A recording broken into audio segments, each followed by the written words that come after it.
All right, today we're starting a new study, Nehemiah, which I'm very excited because when they had the prayer service for Silas, the pastor went to Nehemiah during that service, which I was like, oh, that just felt like a confirmation to me that we were heading in the right direction with this Bible study. So today we'll do a brief overview of Nehemiah. Um, and so I guess, Cindy, are you prepared? Yes, Chrissy, I am. You normally are. You're my best student. I mean, you're a really good student. All right, so we'll start with Nehemiah John MacArthur, and then Worsby. Kathy has Warren Worsby, and then I will do Tony Evans. And if anybody else has anything in their Bibles, um, they can feel free to share that. Okay, before I do John MacArthur, I have this Bible Hmm. study guides. I forgot about that. Thank you. Yeah, I forgot about it with Joel, but Yeah. So, uh, key themes: leadership and perseverance, rebuilding and restoration,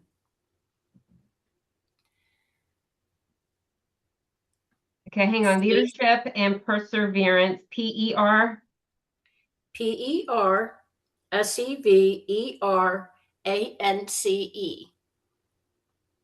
PERSEVER. VANCE. V. Oh my goodness, I think I still got it messed up. A N. It's P E R Sorry. S C. Perseverance.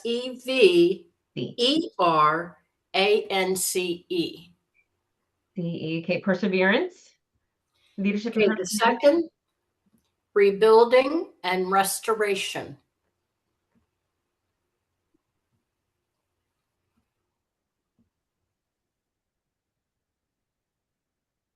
Okay. Third, faith and prayer.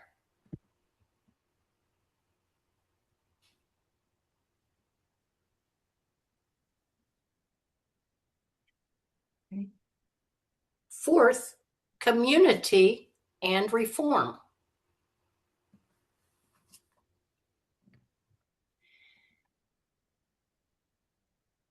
And then this study guide looks at symbolism and imagery.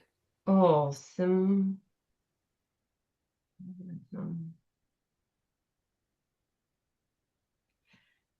The first one, the gates. Each gate's rebuilding represents different aspects of community life and restoration, such Oh, as the sheep gate for sacrifice and the valley gate for humility. okay. Each gate represents. Different aspects of community life and restoration. S.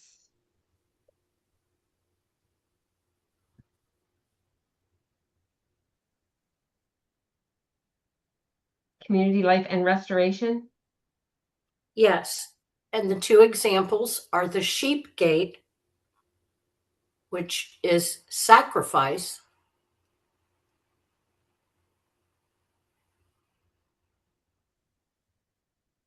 Okay. and the valley gate, which is humility.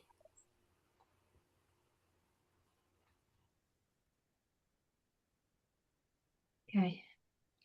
The second symbolism and imagery, the wall's completion. This represents the fulfillment of God's promise and the renewal of the covenant relationship with Him.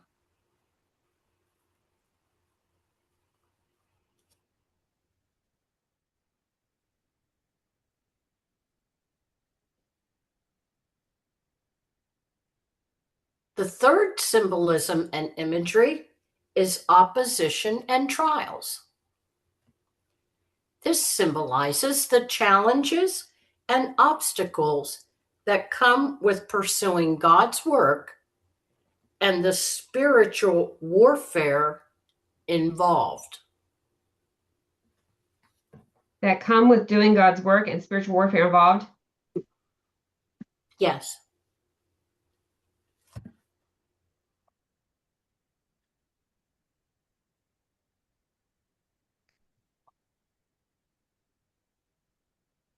Okay, so now on to MacArthur.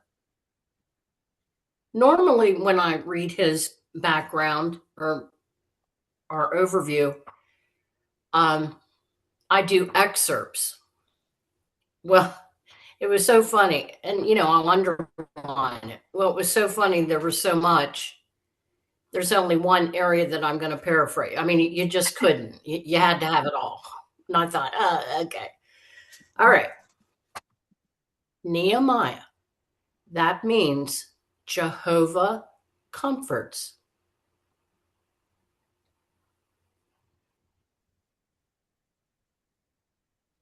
Is a famous cupbearer who never appears in scripture outside of this book.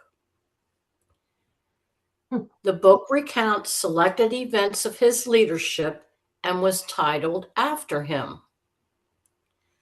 Both the Greek Septuagint, LXX, and the Latin Vulgate named this book Second Ezra. Even though the two books of Ezra and Nehemiah are separate in most English Bibles, they may have once been joined together in a single unit as currently in the Hebrew text. New Testament writers do not quote Nehemiah. Okay, author and date.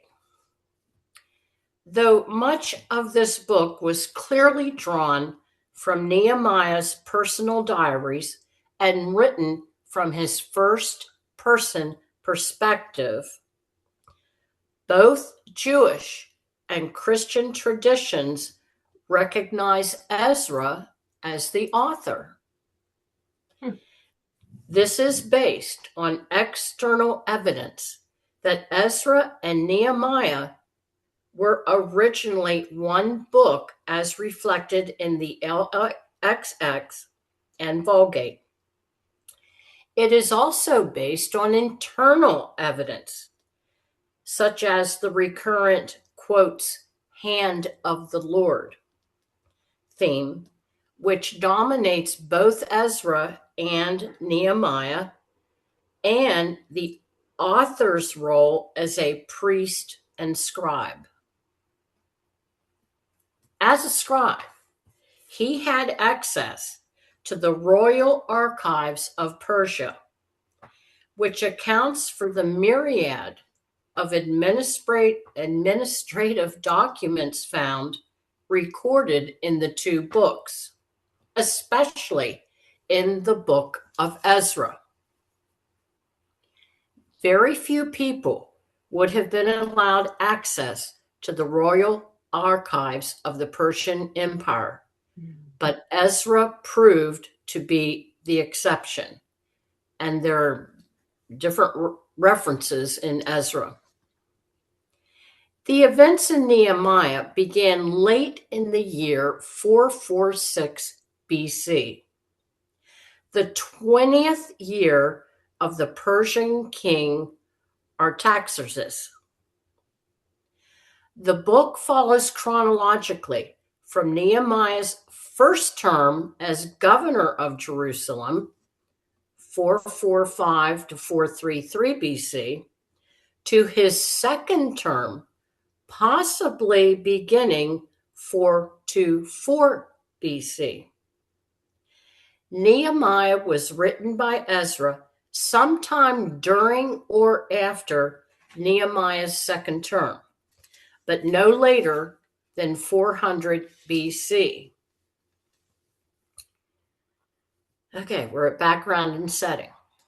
True to God's promise of judgment, He brought the Assyrians and Babylonians to deliver his chastisement upon wayward Judah and Israel. In 722 BC, the Assyrians deported the 10 northern tribes and scattered them all over the then known world. Reference 2 Kings 17. Several centuries later, 605 to 586 BC, God used the Babylonians to sack, destroy, and nearly depopulate Jerusalem. Reference 2 Kings 25. Because Judah had persisted in her unfaithfulness to the covenant, God chastened his people with 70 years of captivity in Babylon. Reference Jeremiah 25, verse 11. During the Jews' captivity, world empire leadership changed from the Babylonians to the Persians, after which Daniel received most of his prophetic revelation. The book of Ezra begins with the decree of Cyrus, a Persian king, to return God's people to Jerusalem to rebuild God's house, and chronicles the establishment of Judah's national calendar of feasts and sacrifices. Zerubbabel and Joshua led the first return. Reference Ezra 1 to 6. And rebuilt the temple. Esther gives a glimpse of the Jews left in Persia when Haman attempted to eliminate the Jewish race. Ezra 7 to 10 recounts the second return led by Ezra in 458 BC. Nehemiah chronicles the third return to rebuild the wall around Jerusalem, 445 BC. At that time in Judah's history, the Persian Empire dominated the entire Near Eastern world. Its administration of Judah, although done with a loose hand, was mindful of disruptions or any signs of rebellion from its vassals. Rebuilding the walls of conquered cities posed the most glaring threat to the Persian central administration. Only a close confidant of the king himself could be trusted for such an operation. At the most critical juncture in Judah's revitalization, God raised up Nehemiah to exercise one of the most trusted roles in the empire, the king's cupbearer and confidant. Life under the Persian king Artaxerxes had its advantages for Nehemiah. Much like Joseph, Esther, and Daniel, he had attained a significant role in the palace, which then ruled the ancient world, a position from which God could use him to lead the rebuilding of Jerusalem's walls in spite of its implications for Persian control of the city. Several other historical notes. First, Esther was Artaxerxes' stepmother and could have easily influenced him to look favorably upon the Jews, especially Nehemiah. Yeah, I was just thinking that, like that Esther and then Daniel also would have been around that time. So Esther was married to Senior, because wasn't his name Yes. Mercy too? I don't know that. I will look it up for sure. Second, Daniel's prophetic 70 weeks began with the decree to rebuild the city issued by Artaxerxes, 445 BC. I'll wait till you see that.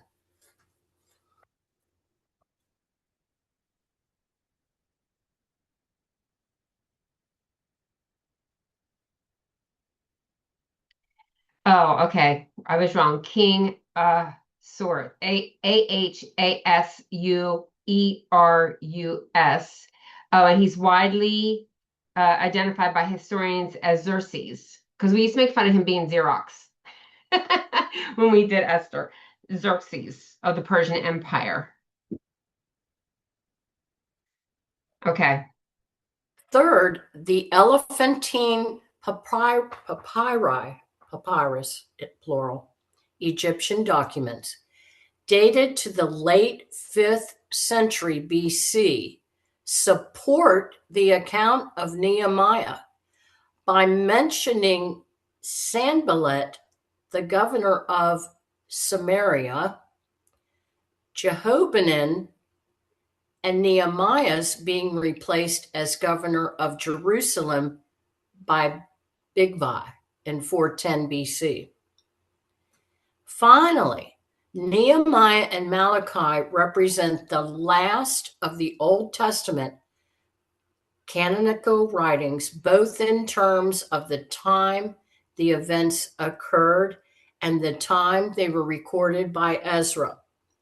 Thus, the next messages from God for Israel do not come until over 400 years of silence had passed, after which the births of John the Baptist and Jesus Christ were announced in Matthew 1 and Luke 1 and Luke 2.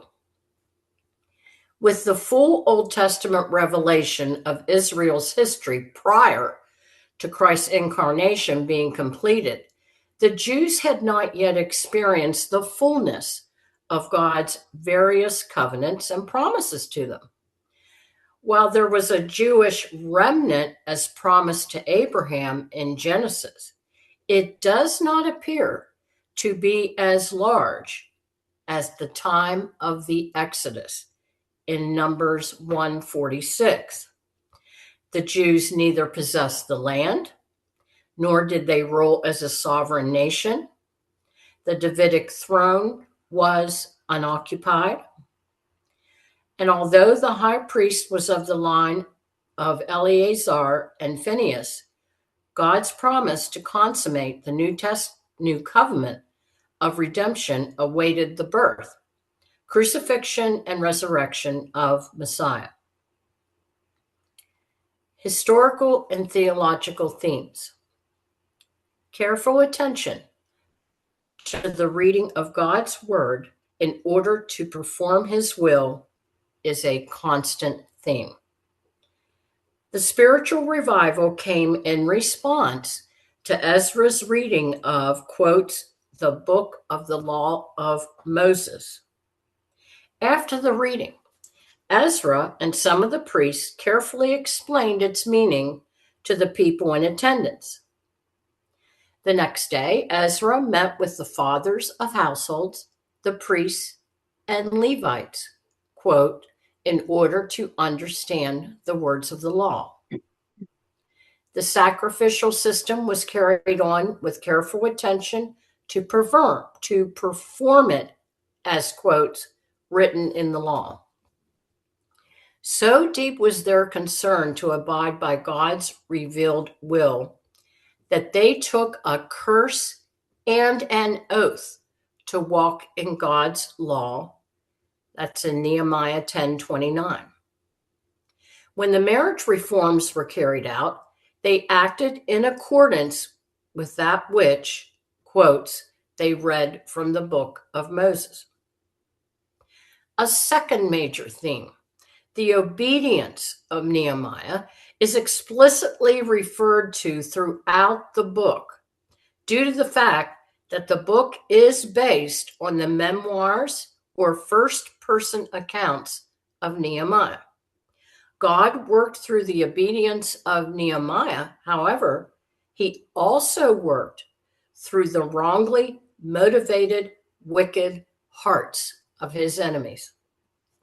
Nehemiah's enemies failed, not so much as a result of the success of Nehemiah's strategies, but because God had, quotes, had brought their plot to nothing.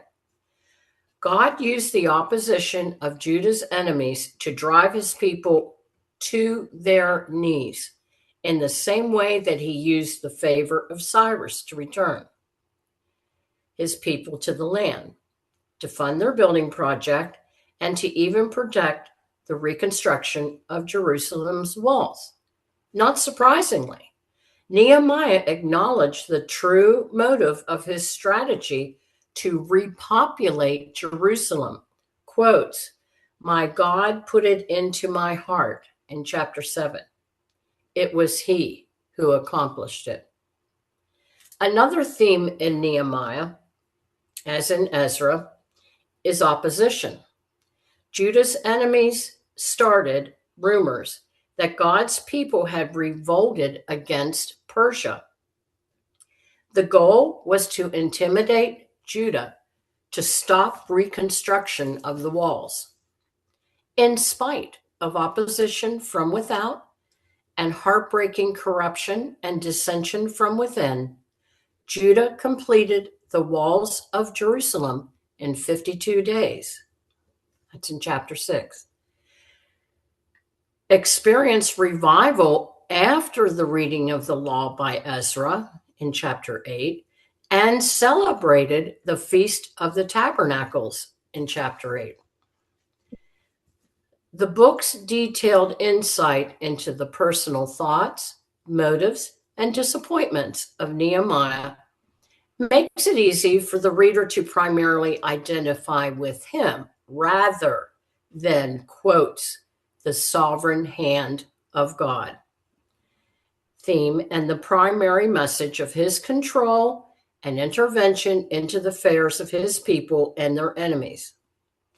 But the exemplary behavior of this famous cupbearer is eclipsed by God, who orchestrated the reconstruction of the walls in spite of such opposition and many setbacks.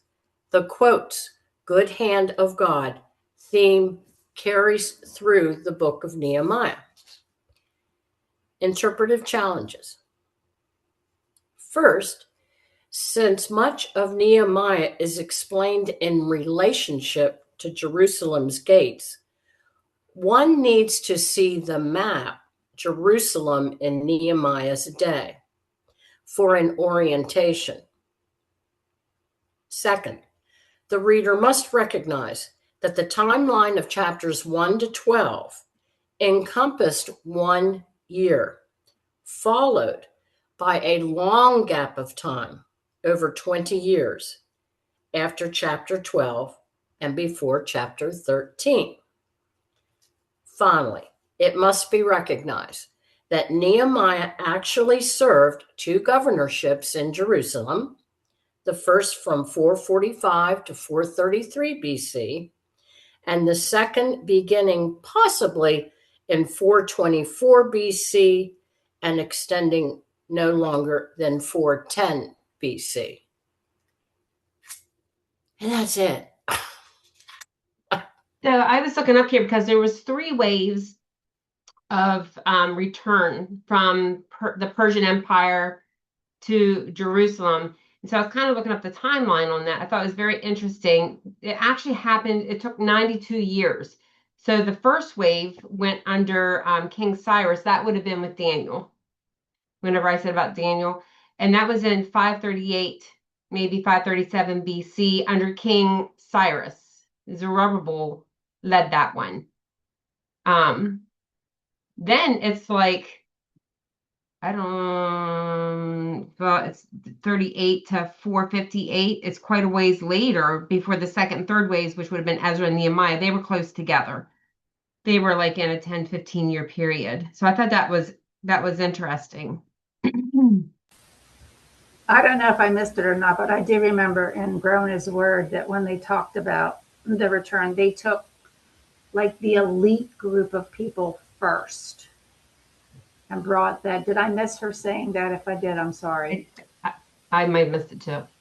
But they were very strategic on how they allowed people to return. So they brought the elite group first to work Well, if in you think their. about it, they had been in captivity for, or they had integrated into their community for 70 years. So if you were not born yet, that would have been your culture and community, the Persian Empire. So even getting those people to want to go back, I think it was only 250,000 that went back at the end of, if I'm remembering correctly, that actually chose to go back.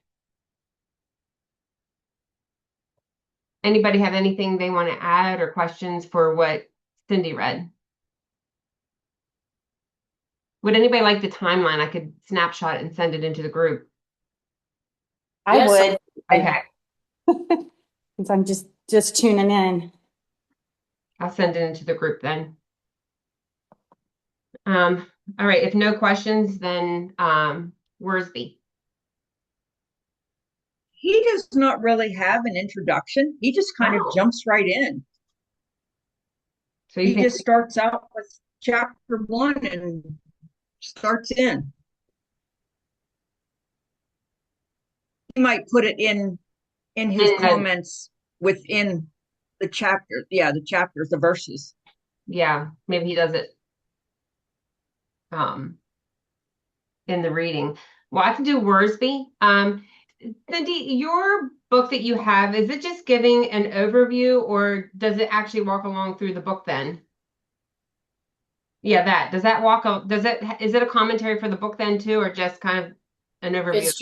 it's just an overview, Okay. like kind of like a snapshot. Okay.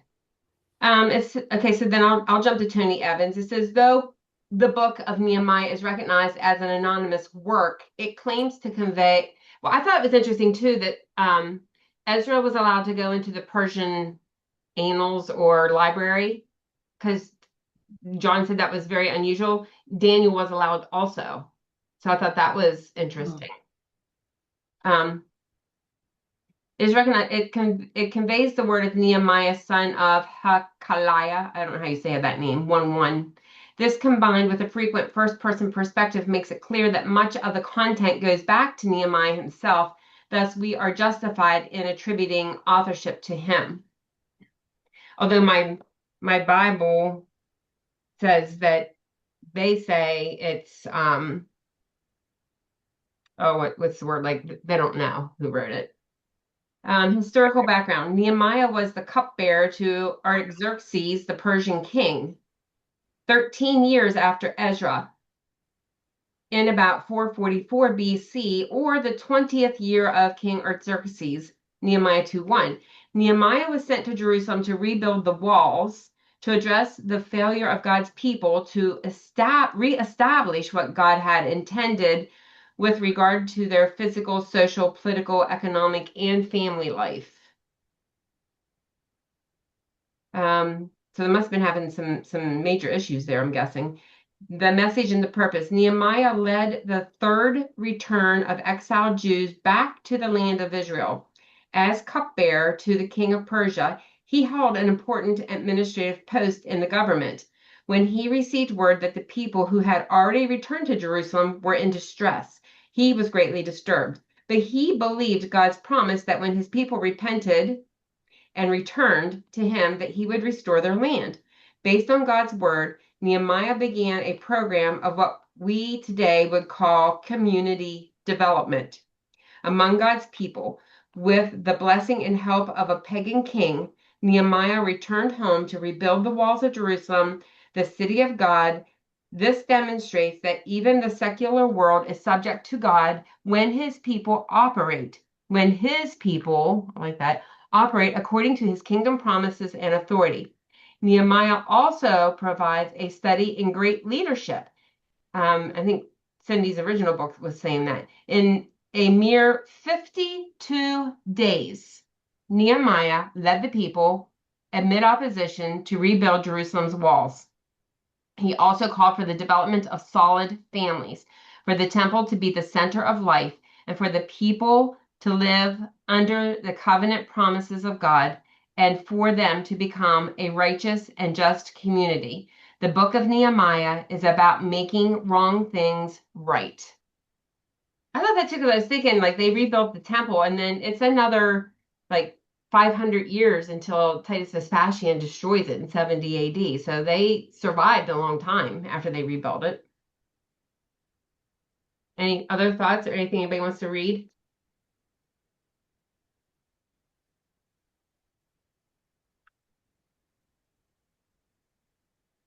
I can go back here to my Bible introduction also. It says Nehemiah is a central figure in the book. It contains some of his own records. He is not the author of the entire book. The same author probably wrote Nehemiah and portions of Ezra, which Cindy had said. Nehemiah arrived in Jerusalem in 445 BC, 13 years after Ezra arrived. He returned, so there was only 13 years between that second wave and the third wave. He returned for a further visit sometime between 433 and 423. He may have made several journeys between Persian capitals and Jerusalem in this period of 20 years. The theme is the Lord's protection of his people and their need to be faithful in worship and in keeping the Mosaic law. The basic purpose and background of Nehemiah are the same as for Ezra. Ezra, a scribe skilled in the law of Moses, called the returning exiles back to covenant loyalty and obedience to the law. Nehemiah rebuilt the city walls so that the community could be protected from enemies who might take advantage of them. And then there's some key themes. I think I like the themes that Cindy gave us, but I'll read these also. And it does give references for them. The first key theme, the Lord hears prayer, chapter 1, 4-6. The Lord works providentially, especially through powerful rulers to bring about his great purpose. Chapter 2, verse 8, we can only pray. No, I believe he is. The Lord protects his people. Because of this, they need not be afraid. 4:14. The Lord is merciful and faithful to his promises despite his people's ongoing sin. Chapter 9, verses 32-35. Worship is at the center of the life of God's people. It includes the willing, joyful giving of resources. Chapter 10, verses 32-39. And then the last one, God's people need to be on their guard against their own moral weakness. Chapter 13.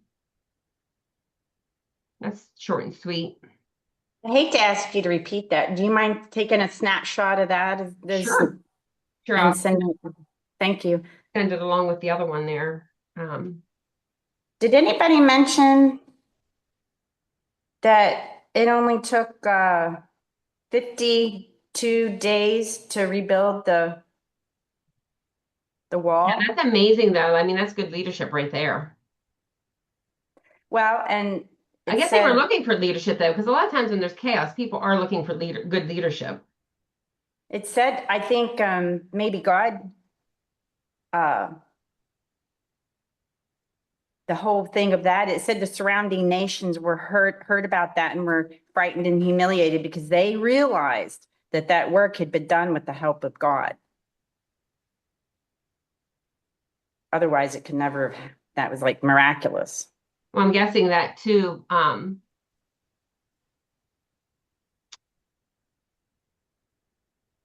lost my thought that quickly. I had a thought and then it left. Sorry. This might be a little bit of a repeat, and I missed some of what Cindy said because I had to take a phone call. But in my Bible, it has Nehemiah saw a problem and was distressed. Instead of complaining or wallowing in self-pity and grief, he took action. Nehemiah knew that God wanted him to motivate the Jews to rebuild Jerusalem's walls. So he left a responsible position in the Persian government to do what God wanted. Nehemiah knew God could use his talents to get the job done. From the moment he arrived in Jerusalem, everyone knew who was in charge. He organized, managed, supervised, encouraged, met opposition, and confronted and justice and kept going until the walls were built. Nehemiah was a man of action. This one talks about his position in captivity. It said he had risen to a position of prominence in his pagan environment. He was serving King Artaxerxes as the personal cupbearer. This important position in the king's court gives insight into Nehemiah's life and character. A mighty monarch such as the king of Persia would select for that position a man who was wise and discreet and consistently honest and trustworthy. Nehemiah's position alone reveals much about his intellectual capabilities, his emotional maturity, and most importantly, his spiritual status.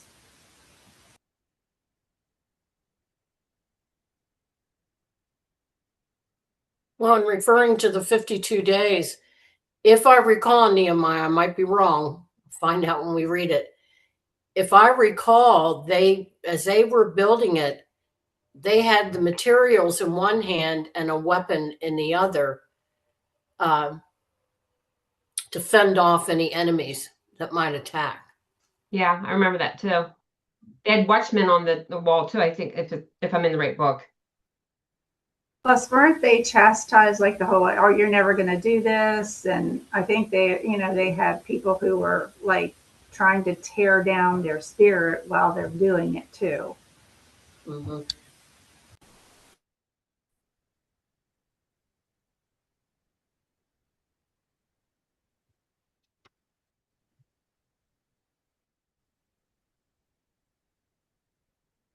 Oh, shoot, I just messed up. Oh well.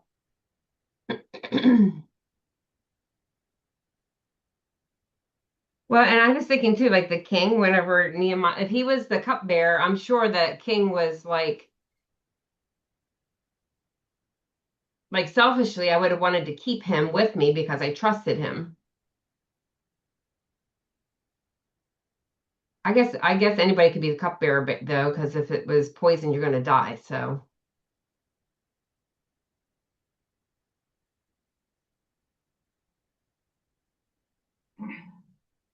anything else?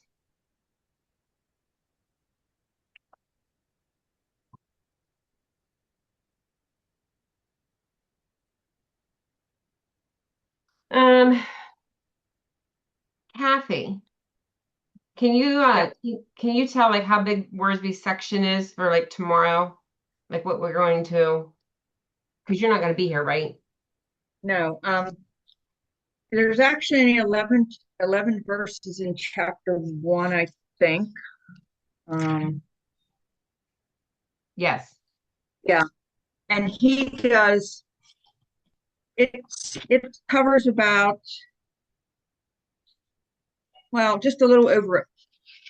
No, it's 1, 2, 3, a little over 3 pages, and he does verses 1 through 3. There's about a page just for that, 1 through 3. There's then verse 4, and then verses 5 to 10, and then verse 11. So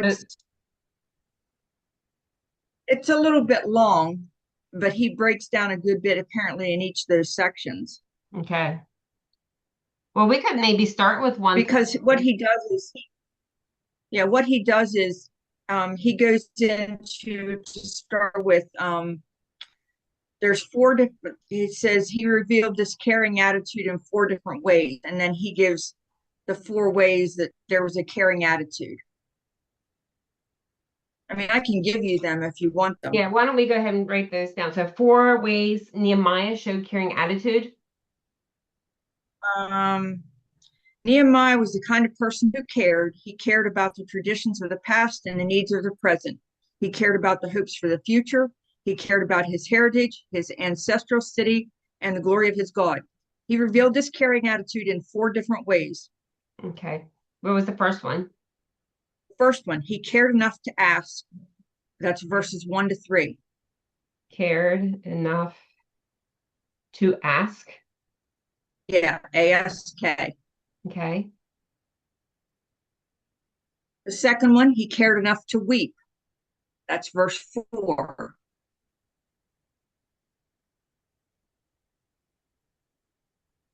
Okay. Third one, he cared enough to pray. That's verses 5 to 10.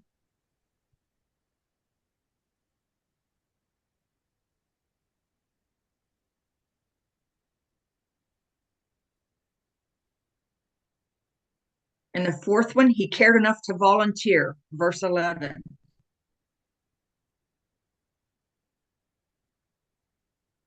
So those are the headings for the readings for the entire chapter 1. Right. Okay.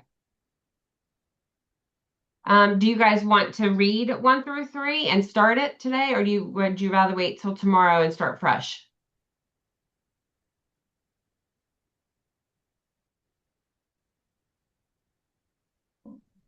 Doesn't matter to me.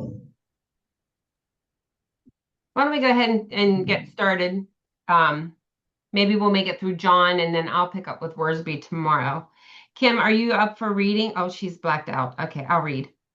So we're going to start Nehemiah 1, verses 1 to 3, which is actually like the introductory paragraph. The word of Nehemiah, the son of Hakaliah. Now it happened in the month of Chislev, in the 20th year, as I was in Susa, the citadel, that Hanani, one of my brothers, came with certain men from Judah, and I asked them concerning the Jews who escaped, who had survived the exile, and concerning Jerusalem. And they said to me, the remnant there in the province who had survived the exile is in great trouble and shame. The wall of Jerusalem is broken down, and its gates are destroyed by fire.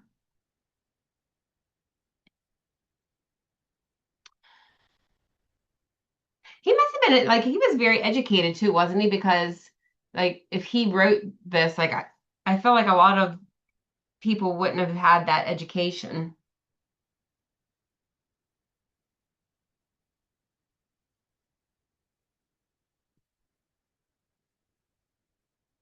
Um, so my Bible has a little heading here. It says Nehemiah hears the distress of Jerusalem and Judah and prays for God's favor toward them. Okay, if you want to start with John, Cindy. Okay, verse 1. The words of Nehemiah, the personal records of this famous royal cupbearer, whose name means Jehovah comforts, contribute greatly to this book. Unlike Esther and Mordecai, named after Mesopotamian deities Ishtar and Marduk, Nehemiah was given a Hebrew name, Hakaliah. Nehemiah's father is mentioned again in Nehemiah chapter 10, but nowhere else in the Old Testament. Chislev, which is Chislev. This is in November and December of 446 BC. 4 months before Nisan, which is March and April, when Nehemiah came before the king to get permission to go to Jerusalem. 20th year. The 20th year, 446 to 445 BC, in the reign of the Persian king Artaxerxes.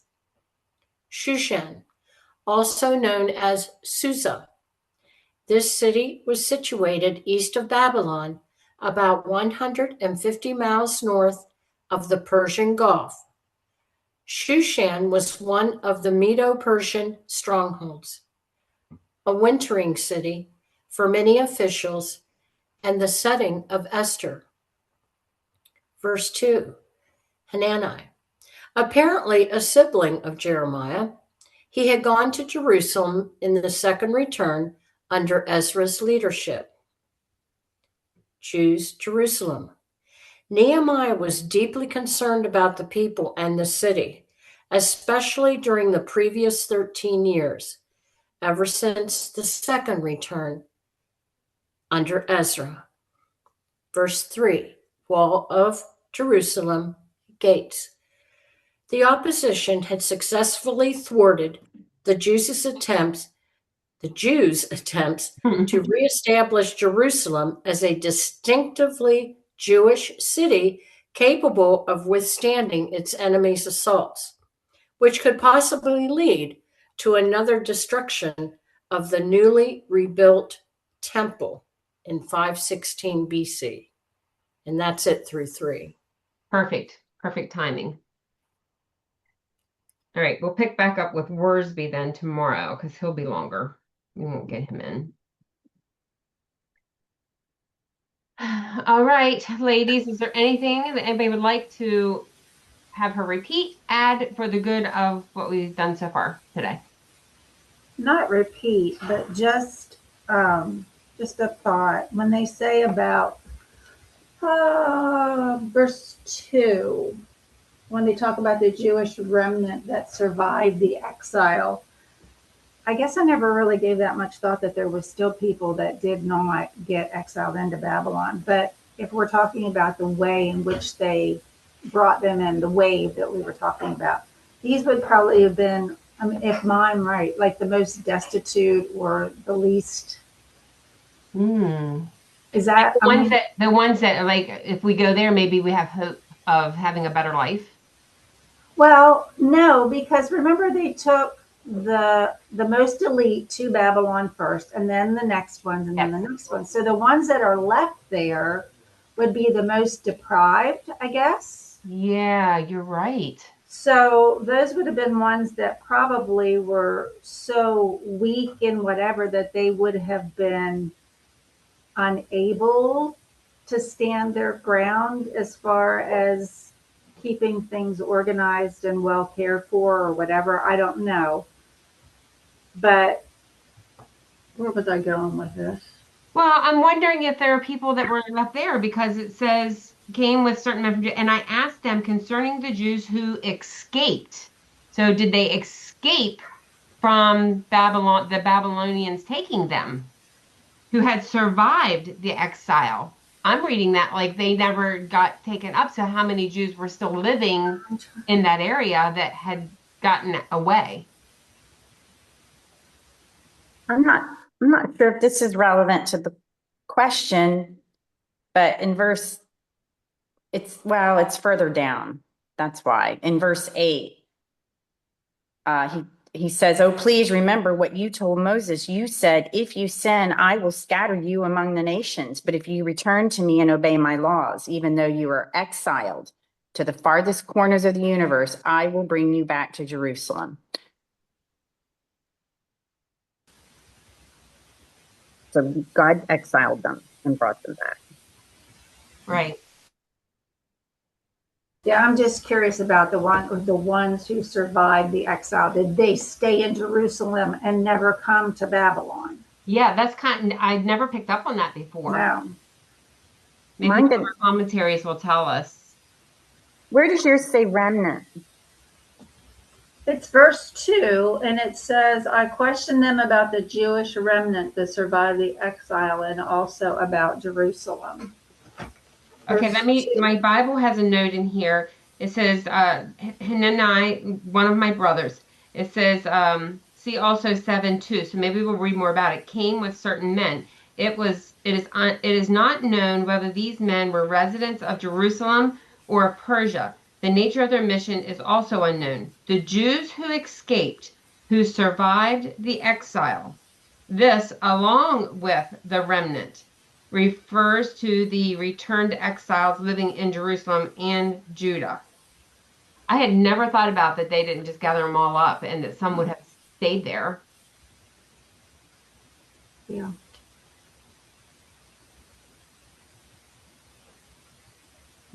See if it says more about that tomorrow.